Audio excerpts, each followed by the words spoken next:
second thing, they came back and attacked us when we were being civil to them to start with.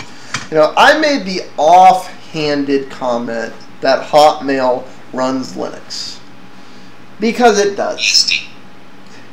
It actually, well, no, that's the thing. Hotmail runs all three. Hotmail runs Linux. Here's the thing. When you get into enterprise stuff like Hotmail, which is what Hotmail was originally built on BSD, and I have links to show all of this, which I will be putting in the show notes to appease anybody. As Hotmail was originally built on BSD, Microsoft bought it.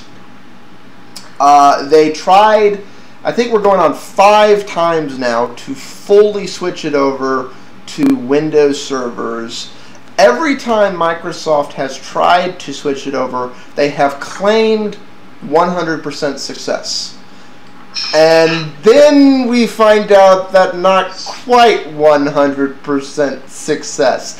What we do know from the times they've tried to change it in the past is the first time they tried to switch it from BSD to Windows is it took 4 times the Windows machines as the BSD machines, and as a result it crashed all the time, so plan B was to dump it back to BSD. There is a Linux aspect to Hotmail in that the front-end security for the front-end Windows box and the load balancer are Linux machines, because they do a better job than that side. Interesting. You're sure about that? As recently as the last time Microsoft would publicly admit it, in that they got caught having to acknowledge it, which was about 18 months ago. You know, this is something Microsoft, because Microsoft doesn't like to acknowledge that anytime they're using anything other than Windows Server. They don't like to acknowledge that. And if you go to this troll's favorite site, Netcraft, and you look up Hotmail, you'll see it reports as everything, because to be fair, I mean, I was the first to bring up Netcraft, but yeah. Well, they were apparently all their stats they were signing was on. So we're using net stats as our facts because it's the only source the troll acknowledges as being factual for some insane reason. I honestly think the real configuration for Hotmail today is load balancers, then a Windows front end. I'm sure that's Windows Server 2003, probably going to be upgraded to 2008 at some point if it isn't already. I think the back end is still in part BSD. BSD may be Plan B. What we don't get out of this, because it's not publicly reported because of the way the thing tries to pretend to be Windows entirely, is what percentage of the time it's running on what. I'm open to any additional information either of you have on this, because it's one of those things everybody tries to claim credit for it, and honestly I think it's because of what Hotmail is. I really do think it's running on BSD, Unix, Windows, and Linux. I think it's running on all of them. Which is really funny how that works in true enterprise stuff. Well, you use the best tool for the right solution, rather than try and force it to be one thing. Yeah. Well, I honestly don't know much about it, but I'm glad that, it's interesting to see his response now that we have, that evidence. Like, you look like you're inquisitively thinking, Jordan, but not sure if you want to say anything. No. As far as the Hotmail, I have not even looked at it in about 6 years. That's the other thing. Supposedly there's millions, hundreds of millions of Hotmail users, but does anybody know who they are? That's bias. We're not going to... I know.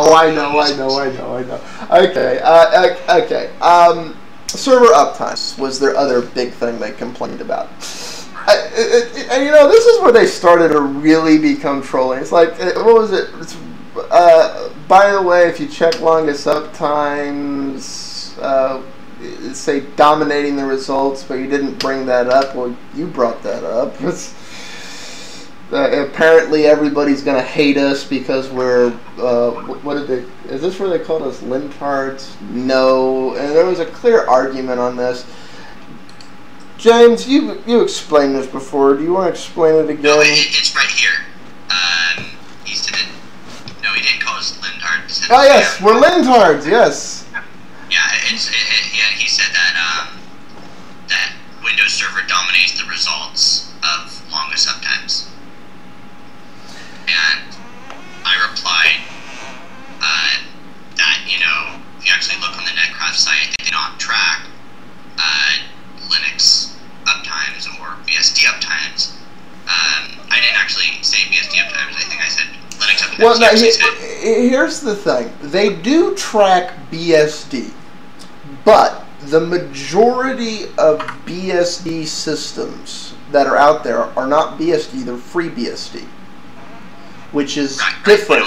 They don't track FreeBSD, but it's default configuration. You know, this has to do with the Hertz cycle of how runtime is reported, how uptime is reported to the outside world. Not actual uptime, and of course that was immediately what the troll came back with this. You know, they said, oh, what do you mean it can't tell if it's been on for more than a year? I'm like, yes, it can tell. It doesn't. That was fine, but it just, there's no, I don't know why this variable can be customized, but I'm pretty sure there's a good reason for it. Well, I know one of the reasons, and if you actually go in and read the link we'll provide that starts talking about the 497-day, which in some cases is as short as a 29-day clock. One of the reasons I know places like turn it down to the 29-day clock is because they're running servers that are leasing space on a monthly cycle, and they want to tie things without running extra processes, so they just, when that clock resets, bill everyone. You know, little things like that. Jordan, do you ever mess with any of this stuff, or are you more... As far as uptimes? No, Well, it's like, you know, and this brings up a really interesting question. Does anybody but Microsoft care about uptimes? I care. Well, I mean, we all care, but it's one of those things. The primary use of that metric is as a marketing metric. To, you know, go buy my thing because its number is higher. That's the primary use of that metric, as a flash number for your salespeople to use as their bullets for when they're starting to win. What I'm saying is that those numbers, I still don't think those numbers are valid, because, I mean, all the evidence that I've ever heard is that Linux is able to stay up running without restarting for longer. I've never heard, you know. Well, I'll let you know what the runtime is for our CentOS server. It's going on 3 years and no problems yet. So, yeah, obviously, you know, it's not tracking, you know, 90% of all, you know, Unix-based servers. I have a feeling that if they did, that the results would look similar to how many actual companies which are using Linux, which was, you know, what, like 8 or 9 out of 10 for Unix-based. So, that's just my theory, that if they did track it, if they could, using some external variable, but it's interesting to note that the reason that they can't track it is because Linux allows you to customize these things that you can't in these other, you know, OSs. Well, and they would track it if Linux would customize itself, and because it's like they're looking for a particular. They go in to say they're looking for a particular Hertz cycle, and just like the settings that are genuinely used, and like you're saying, 90% of the systems aren't the settings that they choose to go by. I'm not sure why that's the case. It's just, you know, it is what it is, and I guarantee you that's the reason Microsoft chose the default settings they chose, so that they could get that metric how they wanted it. Do y'all consider it anti-trolling or troll pyroling to point out that in spite of the fact that 90% of the systems aren't counted, half of the top 10 systems are not Windows?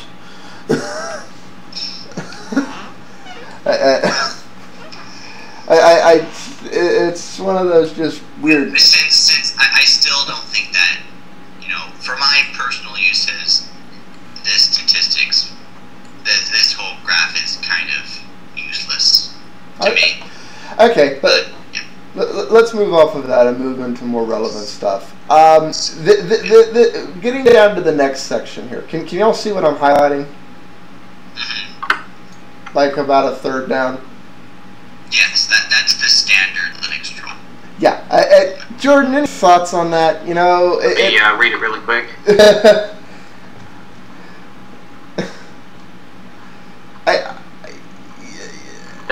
That is a very good and a very valid argument. It is. It's a valid argument, and it's honestly, this is one of the reasons. That right here is the primary reason you're doing content. That's the primary reason I'm started doing this show and started asking people like you to come in. The whole point of Linux ?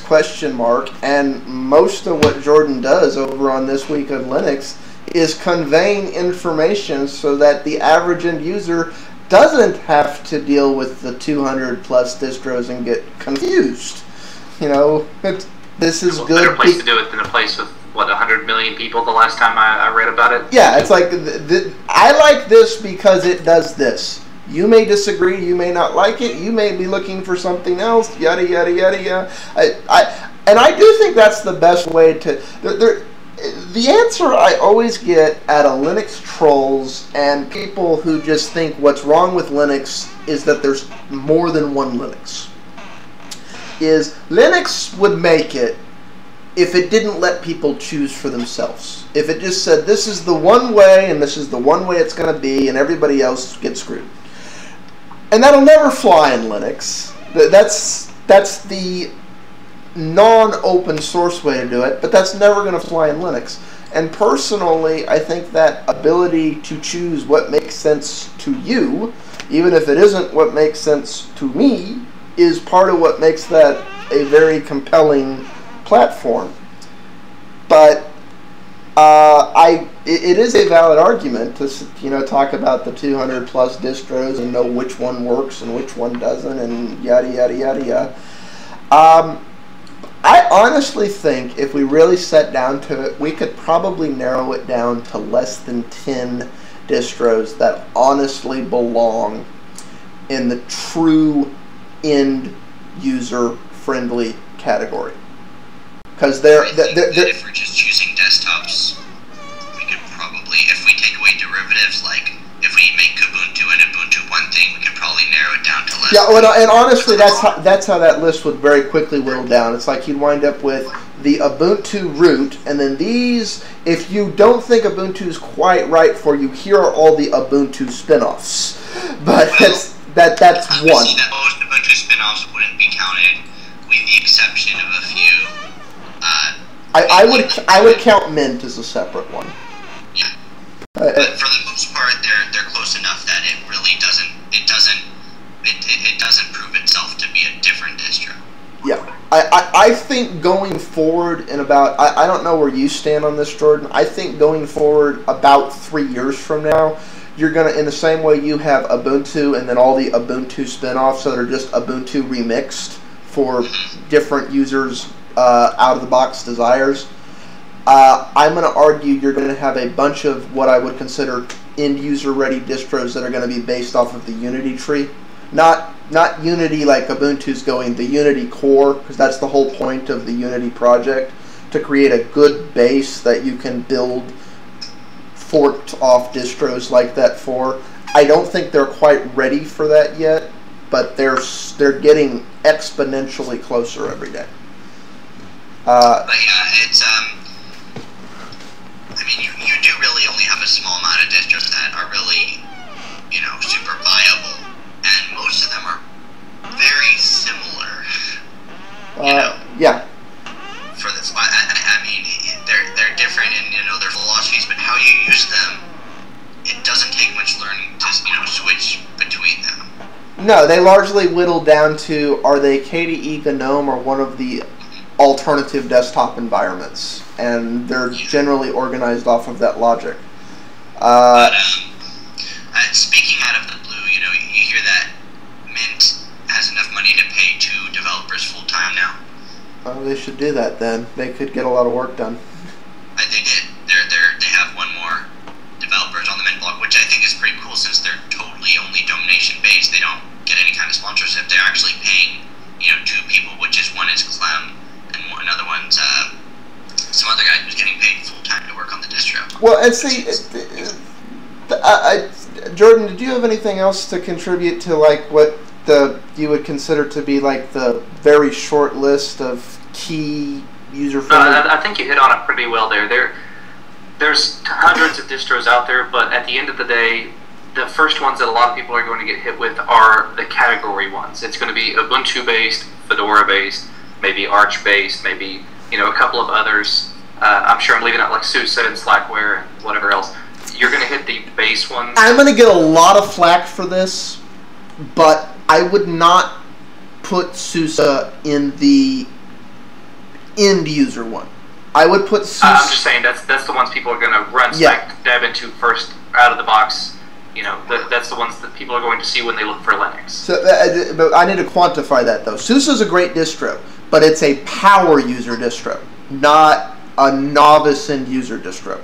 There's a fine line between the two, but if you've ever sat down and used SUSE, you know what I'm talking about there. It's one of those, if you've never used Linux before, SUSE is not where you should start. The funny thing is my first real experience with Linux was with SUSE, but it was when it was back before it became OpenSUSE. Yes, but OpenSUSE is what I'm talking about. And honestly, would you want to subject someone to OpenSUSE as their first Virgin Linux? I wouldn't say I have enough experience to say it one way or another. Okay. I've spent a little time with it doing a review and not much more. Yeah. Anyways, what you were talking about with the two developers is like the second part of this comment from the guy. He's like, it's like he was complaining about the sound. And, I hear people complain endlessly about sound, and I'm sure there's people who have systems where the sound just doesn't work in Linux. I'm not going to say this doesn't happen. I'm sure there's people who have... The problem I have with sound is with non-Linux apps, things that are running in Linux. Okay. It's like, and I'm sure there's people who have just like a Wi-Fi card that won't work or something. But this is not unique to any particular OS. This is something that happens on OS X, BSD, Windows, and yes, Linux. The vast majority of the time, I find these things on end-user systems. We're talking about end-user systems because there are systems like if you want to go completely nuts, you can go back to Lin from scratch and completely build your system up from scratch. And there's nothing's going to work until you make it work, with the exception of what's supported in the kernel that you download and build around. But they're talking about maybe things would work if you didn't have two developers working in someone's basement. I'm paraphrasing, but that's basically what they said. This is one of the things that's very different about open source development versus traditional development.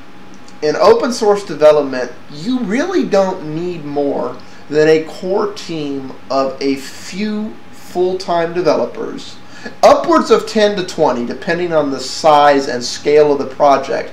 But in some cases, 1 to 2 can be enough because it's open source. And non-full-time developers and the community as a whole, if it has any technical people, can contribute to and help, and it's one of those, the sum of the parts are greater than the whole. That is the real true strength of open source. But it's not the atypical, okay, we have 1,000 people, so we'll get it done this blah. Or y'all think... That's the thing. Depending on the project you're working on, the more developers might not be a good thing.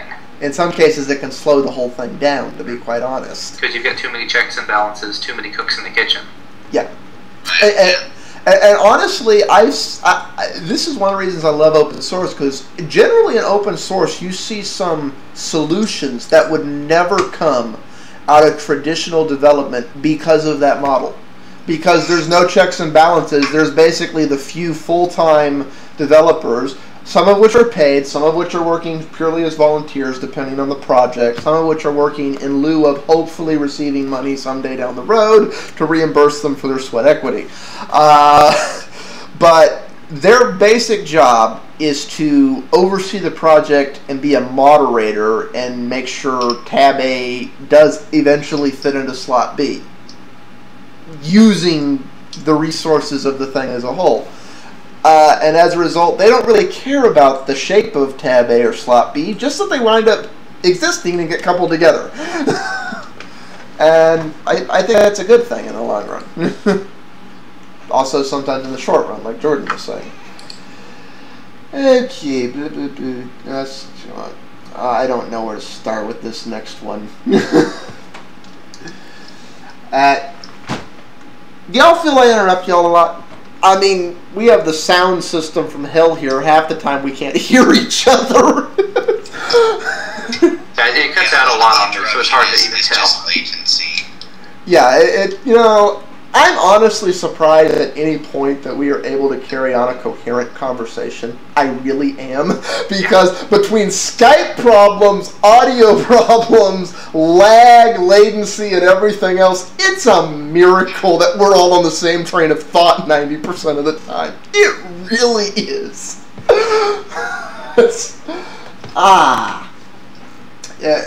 I'm not talking about the fucking Ritalin. Nobody wants to see me on Ritalin. There you go. Yeah,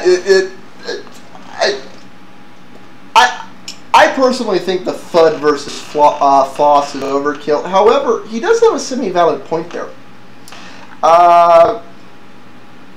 When you get true Linux fanboys, which is what we were being made out to be by this guy, I'm sure he still thinks that's what we are. Or at least I am. He says he loves Jordan. Good for Jordan. Because he came over here and he said he's attacking Linux to protect Jordan. I'm like, not sure what planet that makes any sense on whatsoever, but hey, whatever. Where do you think the line is there between being a Linux enthusiast, wanting open source to succeed, and taking FOSS to FUD levels? It really is a fine line. Yeah, I think that there's just, it is a valid point that there is a lot of FUD coming from FOSS as well. Well, and that actually brings up a good point in that in some ways is, I'm going to make enemies saying this, but it's worth addressing, is in some ways FOSS becoming the enemy of open source succeeding. Well, I've thought about that before, you know, that these really enthusiasts, everything's got to be free. No, you know, marketing, all money should be spent on development, if any money is spent on something. That, in a sense, it's killing, you know, Linux on the desktop, and that is a dangerous thing to say. But yeah, I think that it's just these people who advocated for Supermind, and these aren't necessarily people who spread FUD, just people who really believe in these ideals. I would call them more evangelists to the point of neurosis than deliberately spreading FUD. You know, the people who want Ganache to succeed over Flash. Right. I understand their logic, but I'm also a pragmatist and live in the real world and accept that for that to happen, you have to kill Flash, tear the internet apart, and beat the end user down with a stick into using Ganache. And that's just not going to happen. But one thing important thing to know, you know, these people who, you know, are super, you know, FOSS are also the people who have a lot of power in the, you know, the Linux community. A lot of the developers are like that. So even though the majority of Linux people aren't really like that, they're just normal PC users, and I use PC as personal computer. They're just normal, you know, computer users. A lot of you know, power, a lot of influence comes from those people. So they're very influential in the Linux community. People like Richard Stallman and I don't want to attack Richard, and strangely enough, I've never had cause to put Linus in this group. But it's like you're saying, they have an incredible amount of clout, especially in anything open source. It's one of those, they can give the death breath to anything if they so feel like it. And they have done so several times for reasons like that. I'm not saying Richard has, but some of these people have. That's what I mean. Are they becoming the enemy of things actually getting done in some cases because they don't think they're getting done right? You know, that's almost anti-open in some cases. It's not open enough, therefore it must die. That's that. Jordan, you look like you're thinking really hard, but you're debating about whether or not you want to say anything on this. It is a touchy subject, you know, and there is a lot that you can, you know, yeah, but. He was going to say something, and now I think... just thinking. Well, getting back to the whole idea of the FUD, so much of it that you do hear from the Linux side of things is Windows is bad, Windows is full of viruses, Windows is insecure. And Linux is insecure. As a person who uses Windows on an everyday or every workday basis because I have to use it at work, I have to say Windows 7 is a lot better than some of the previous iterations have been. I have had blue screens. There is still the need for antivirus software, but performance-wise, I've seen significant performance improvement over Windows XP. Well, but you know where I stand. I think Linux should have antivirus and firewall, even though it's not being targeted. Yeah, the point that I would make, and the point that I think should be made. I like Windows 7. I think it's a good operating system. You know. Yeah, you don't have. That's the thing. I don't think you have to hate Windows or Apple to love Linux. Although I did come to Linux because I hated Vista. I do not. Actually, at this point, I'm going to go show this little shirt off. You have to pick that up more. What is that? You have the app. I can't. You have the Apple, Ubuntu, Debian. I don't recognize that one. Aside and Windows. Yes. Chrome OS, Solaris. Yeah. That is a perfect shirt right there. That really is. It's really appropriate that I happen to be wearing it today. That was not planned. That just happened to happen. That's perfect. That's like. It's comfortable, so. Yes. But I'm not saying that there isn't. You know, I'm not going to say that there isn't reasons not to use Windows. You know, the freedom aspect of it, a lot of users don't care about it, but I think it's still important. You know, at least keeping that philosophy in mind that, you know, there really is a difference to the community of Windows and mainly, you know, the development behind it and the development behind Linux. So well, and honestly, I think for software to do well commercially on Linux, that is something that people who want to sell software need to understand. And there are companies that get this, but they're a handful and they're far and few and in between. But it's the ones that understand the difference between the open source community as a whole, that we value everything that is open, we value we value the theory of it, but at the end of the day, we're pragmatists. Solve a problem, solve it better, price it fair, and be fair with us, and you'll probably get our money. That's... I would be willing to bet there's more Linux users like that than there are the true diehards. Well, because I can make a mountain out of a molehill and do everything free and yada yada yada. Now that being said, which is what I said. But you know, I was talking about before that those true diehards are so vocal in the Linux community that it seems that they are a bigger majority than they are. But the silent majority, I would be willing to bet that, you know, if somebody marketed correctly to Linux, the silent majority would buy rather well.